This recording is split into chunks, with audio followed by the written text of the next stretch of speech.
It is July 1st, and if you think that you have missed your opportunity to have a garden and to still grow food, you are wrong. In this video, I'm going to go over 10 crops that you can still plant right now in the month of July and still have you some food and have an abundant garden, have food up until the first frost. And so I invite you to tune into this video. Some of these crops you can have food in little as 45 days.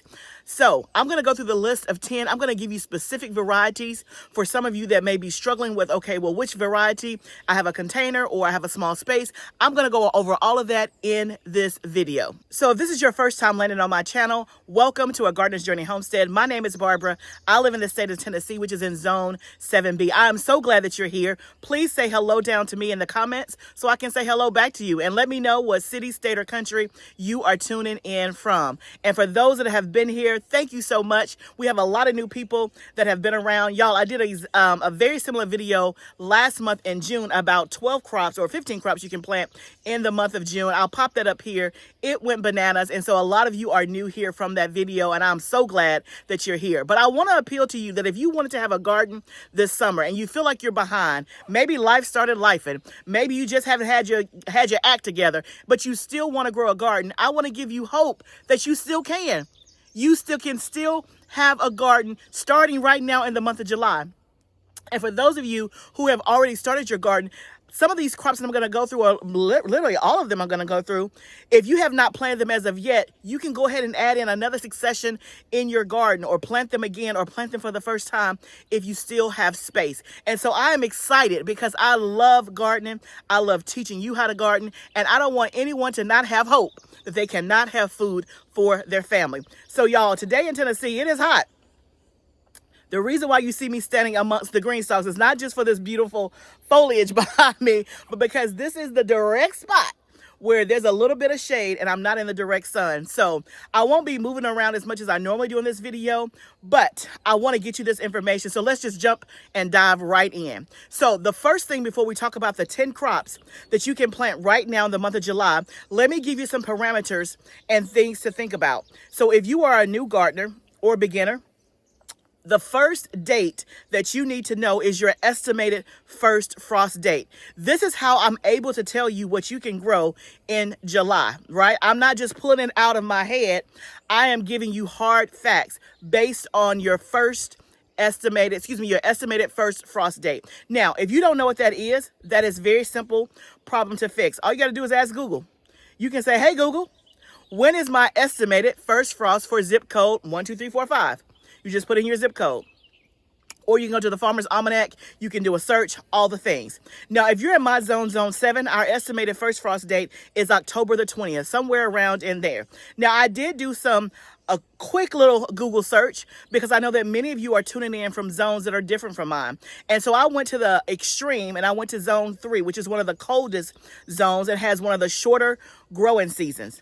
Your estimated first frost date is around September 10th. It was 8 to 15, so I'm just going to pick the one in the middle, September the 10th.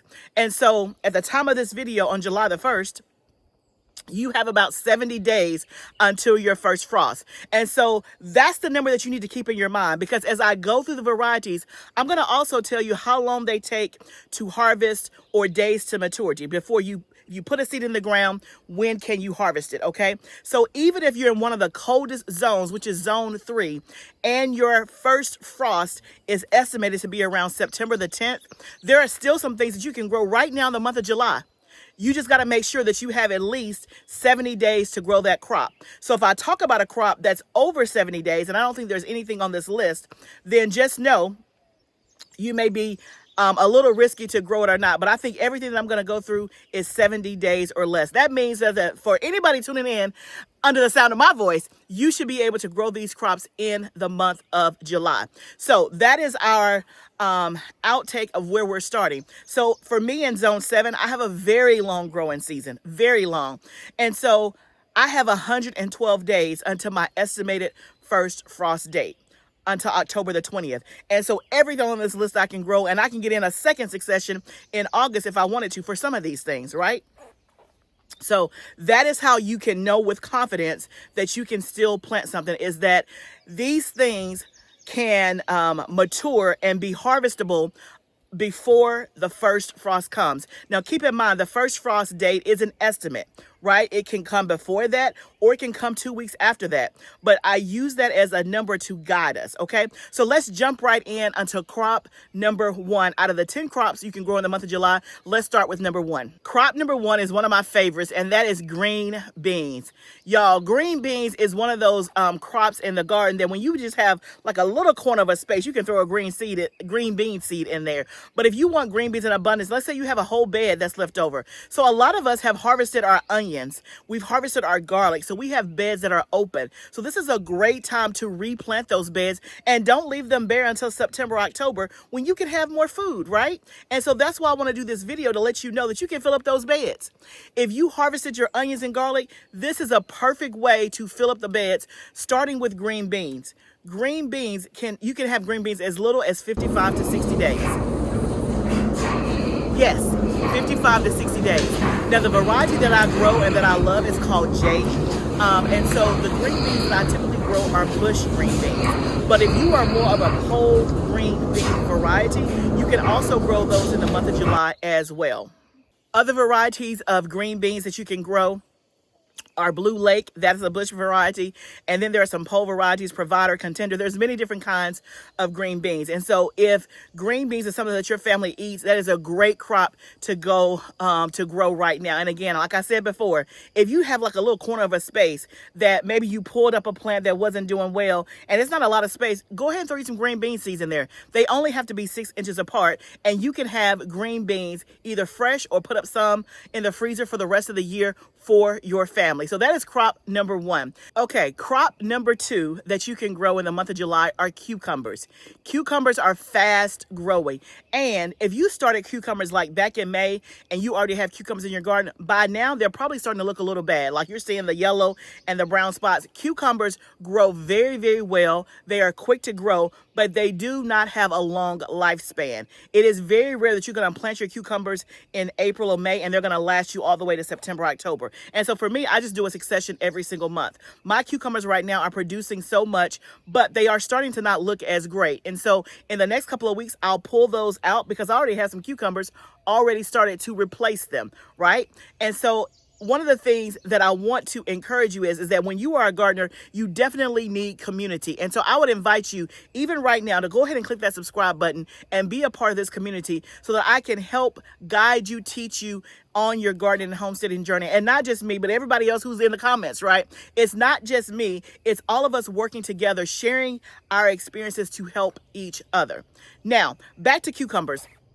There are so many varieties of cucumbers, right? And so if you are limited on space, and let's say you're only growing in like green stalks or something like that, a good variety is called Space Master. If you have more space and you can have a raised bed or you can grow them in the ground and you want to make sure that they are trellised, then there is one called Straight 8. There is a Gershwin. There is a Boston pickling cucumber. Like there's so many different varieties. Just pick one. Just pick one. Most cucumbers are going to be ready to harvest in 55 to 60 days. It is one of the quickest crops that you can grow. So definitely add cucumbers to your list, and you can use some cucumbers. And you know what? Cucumbers produce a lot. So you can have you some pickles. You can have you some pickle relish. You can have cucumber water. You'll have cucumbers for days until the first frost. So definitely add cucumbers to your list.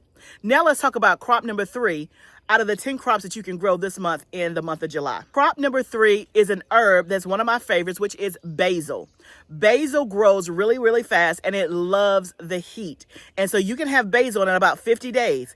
Literally, you can sow it thickly so that you can have like what we call baby basil, and you can kind of just harvest it as you need it. You can put it in a green stalk. I have basil in this green stalk here. This is a cinnamon basil.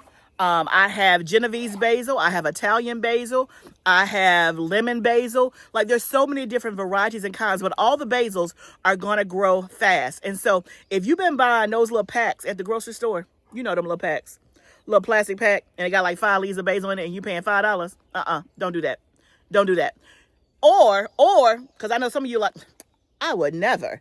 But you buying that pot at your grocery store, a basil pot. for $7 to $8. That's an already pre-made basil plant. Now I'm not gonna judge you, but what I'm telling you is that you can grow you way more basil with a pack of basil seeds. And so just throw you some basil seeds in the ground, and in 50 days you're gonna have basil. It's one of the easiest crops to grow. It loves heat, and it is a cut and come again, meaning the more that you prune it, the more it's going to grow. If you prune it at right above the leaf node, it's going to grow bushy versus tall and lanky, okay? So definitely add basil to your list, especially if you're buying it from the store in a dried format, or you're buying one of those little tied plants or one of those little packages. Don't do that. Grow you some basil, okay? Now, let's talk about crop number 4 that you can start in the month of July, and that is okra. Now, if you're from the South, we love some okra, okay? We love it many ways. Now, for me, I like it more fried than all of the stewed stuff, but there's a lot of people that like it stewed with tomatoes. Now, I do like it freeze-dried. I put it in my freeze-dried. It's like a nice little snack. I have done it in the air fryer. It's good. And so if you love okra, you can still grow okra, right? Okra loves the heat. Like right now, okra is thriving. My okra is already in before I knew it. Right, it only takes 55 to 60 days. The variety that I grow is Clemson Spineless, but there are many different varieties. There's one called Heavy Hitter. There is one I think called David Star. Now, if you have limited space, and let's say you're just growing in a green stalk, there is a variety of okra. I think it's called, let me look at my note. It's called Baby Bubba Dwarf. And literally it is ready in 60 days, but it does not grow as tall as traditional okra. You can actually grow it in your green stalk or a container or something like that. The plant is gonna be more drawer size, and so that is a great option if you have limited space. So on this channel, we don't give excuses about why we can't grow food. We just make it happen, right? I don't care if it's in a green stalk, a pot, a raised bed, you dig a hole in the ground. If you want to have food, you can have food, okay? So okra is number 4. You have not missed your chance to have you some fried okra. Go ahead and put your okra seeds in the ground. Now, the things I'm talking about now, everything I'm talking about is that you can direct sow it, right? Now, if for some reason you have a transplant that maybe your local nursery is still selling transplants, or the Home Depot, go ahead and get you some help. Go ahead and get it already started. That's perfectly fine. But if you don't have that option, you can actually put these seeds in the ground and still have a harvest before the first frost. Now let's move on to crop number 5 of the 10 crops that you can grow in the month of July. Okay, crop number 5 are peas, southern peas, like purple hull peas, rattlesnake beans, pinto beans, you name it, you can grow it because peas grow fast. Now, most peas, now you can get some peas that are a bush variety. The ones that I grow are a vining variety, and so they need to be on a trellis. So just make sure that you know what type of pea you're growing and if it grows in a bush format or in a vining format. And so you got to have a trellis if it's going to be a vining format, okay? Like purple hull peas. Right, but those purple hull peas, I'll take that for instance because that's one of my favorite. It is ready in as little as 70 days, 65 to 70 days. You can have purple hull peas. Rattlesnake beans is one of my second favorites. I already have rattlesnake beans. I showed you that in my garden tour video last week. I'll pop that up here in case you didn't see it. If you want to see, because right now I'm sending in one little slice of my garden, which is my green stalks. But if you want to see my entire garden operation and all of my spaces, go check out this garden tour video that I did last week for the garden tour for the month of June. But back to peas. In that tour, I saw that I already had rattlesnake beans. And rattlesnake beans, I actually started for the first time last summer, and I did it right now in the month of July.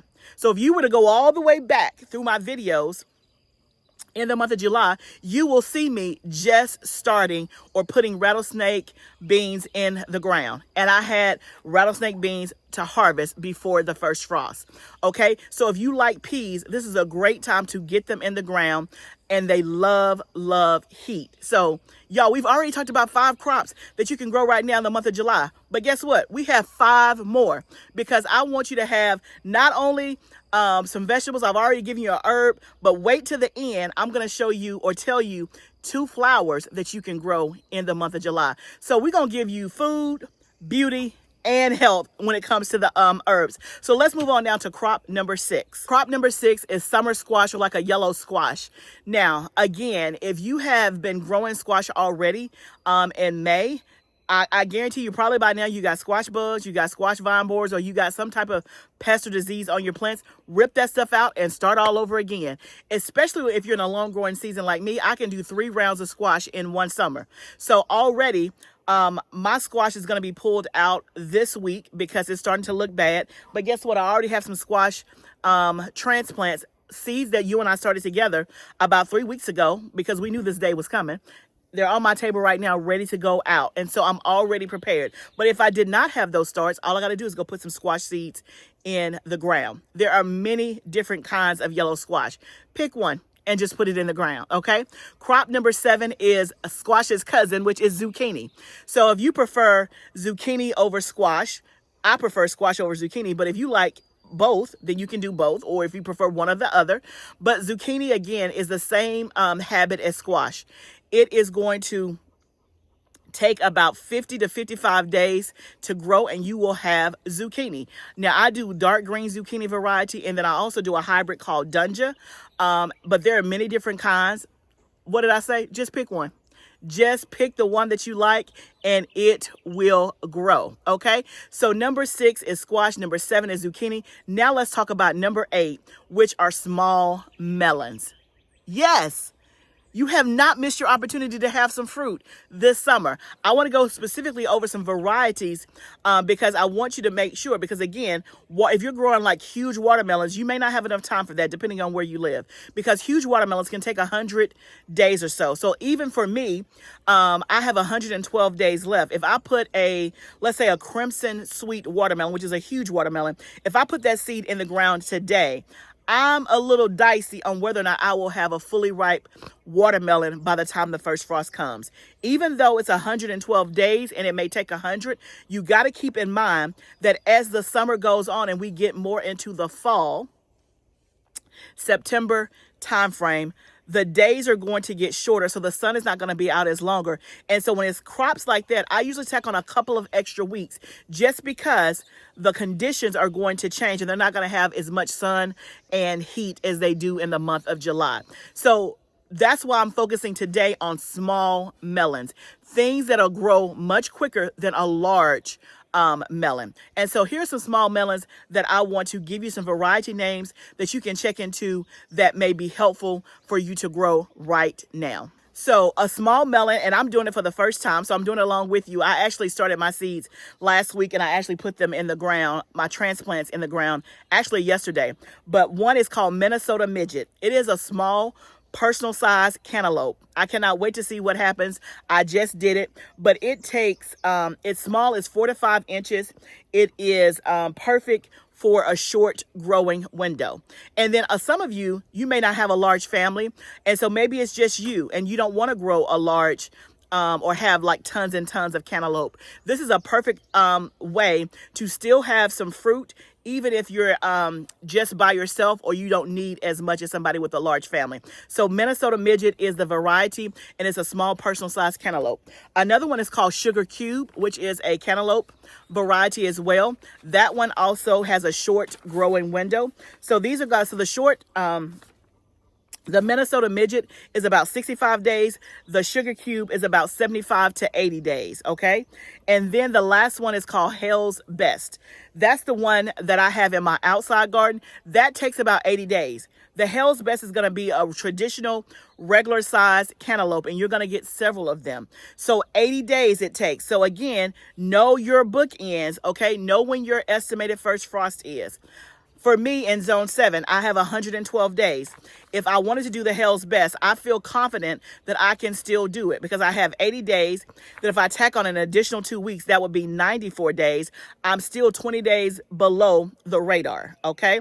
But if you're like in zone 3, where you only have 70 days left, I would not do a Hell's Best, right? I may teeter-totter and try to put me some Minnesota Midget in there, right? And pray the frost comes a couple of weeks later. And again, it's okay to take that risk.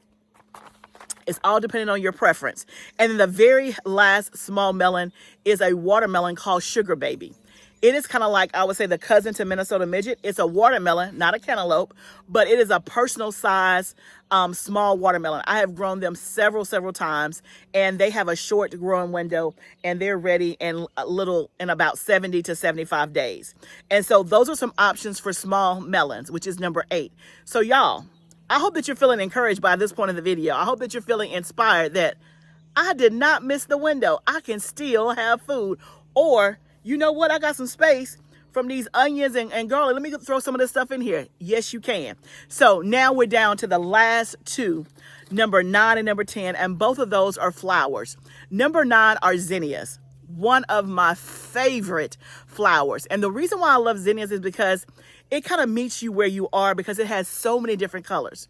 So if you're a yellow girl, or if you like salmon colored or oranges or hot pinks, whatever you like, it comes in that color in zinnia.